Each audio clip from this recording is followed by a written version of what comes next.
Hey guys, you're probably wondering why I'm holding a PS2 controller and not an Xbox one. Well, it's because the next chapter in the Hunter the Reckoning trilogy was a PS2 exclusive. Hunter the Reckoning Wayward. But you know what? I don't care. I love this series too much, and damn it, I'm gonna soldier on. So let's go off the beaten path and see if this game is even collection worthy.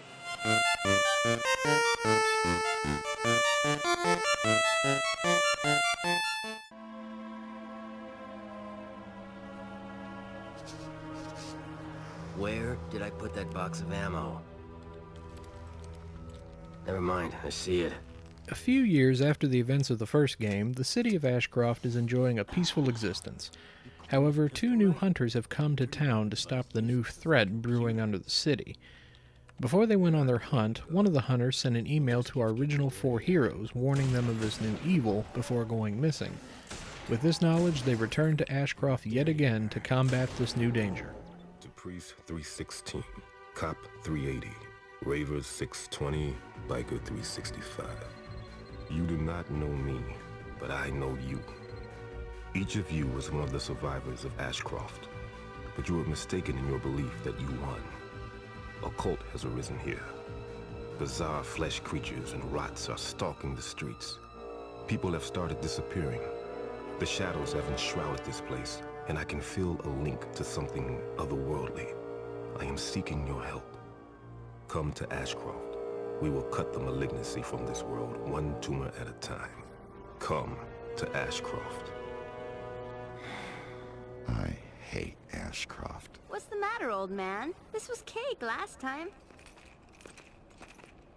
Let's get this over with. The story for Wayward is somewhat similar to the first game, with the same characters and the same setting.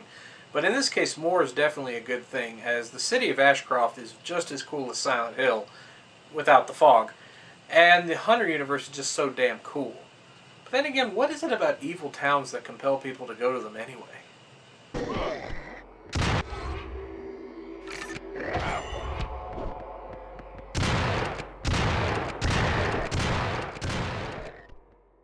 The gameplay for Wayward is, for the most part, identical to the original Xbox hack-em-up, with a few changes, some good and some bad, which we'll touch on as we go.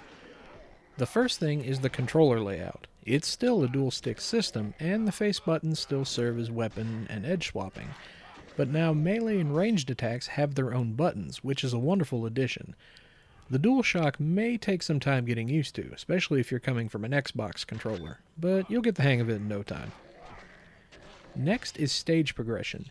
Instead of just going level to level, you have a hub where you can choose which mission you want to take on, even being able to replay and revisit new areas for extra objectives, as well as switch characters in between, something sorely missing from the first game.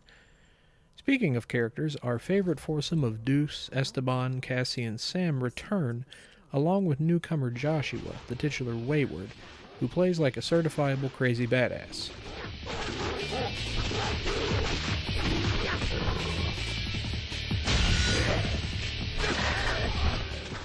Combat pretty much flows the same as well. You have a melee, ranged, and edge attack. You still level up your stats, you can still pick up guns that have limited ammo, as well as body armor for extra protection. But in a move that truly boggles me, your signature gun's ammo is now limited.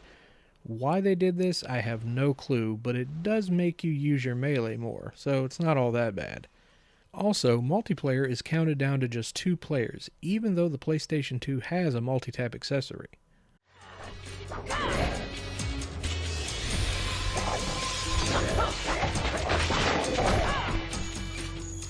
The gameplay may be the same for the most part, but with the exception of the limited signature ammo and the cut down of multiplayer from 4 players to 2, the gameplay for Wayward actually feels a lot better than its predecessor overall.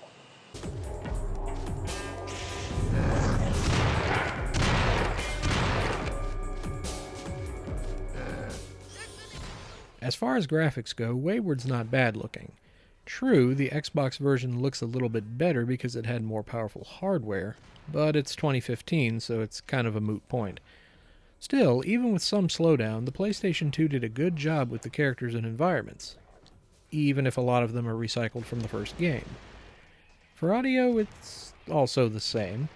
The music and the voice actors all return from the first game, with new actors reprising the new additions, so it's still pretty good. However, for some reason, the voices in the cutscenes are low. And I left to collect the tapes from the surveillance cameras. We were getting close to one of the cameras when I got a premonition of a trap. All of a sudden, we were surrounded.